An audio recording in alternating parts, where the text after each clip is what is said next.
Meanwhile, partner tax reporting and strategy at PricewaterhouseCoopers, Mr. Kenneth Erikume, was my guest earlier today on Business Nigeria. He spoke to me on positives of the tax bill, awaiting the assent by Mr. President.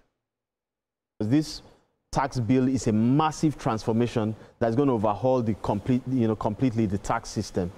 But some of the strides that the government has taken have been carefully thought through.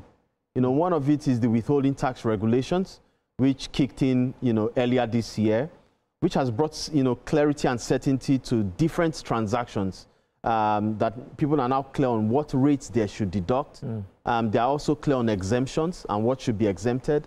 And I think that that was a very good move, by the presidency and the government in general.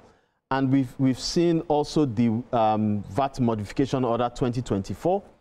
Again, careful thought has gone into that document. Apart from exempting basic food items and all the things that the most vulnerable would impact the most vulnerable, I see a clear thought around looking at energy sustainability in that document, ensuring that gas, which is the next frontier from a Nigerian perspective, is properly incentivized, and looking at looking at renewables as well, and even looking at the fact that with the fuel subsidy removal, energy became quite expensive, so removing VAT on that.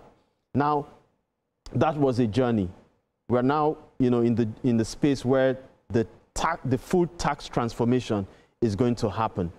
And we can see that the process has largely been inclusive with the public hearings, the debates. The House of Reps have come up with a version, the Senate came up with a version, and very quickly they've been able to align and come up with a consolidated, with the conference committee, come up with a consolidated document. So my expectation is that in a few weeks, this document would actually be signed.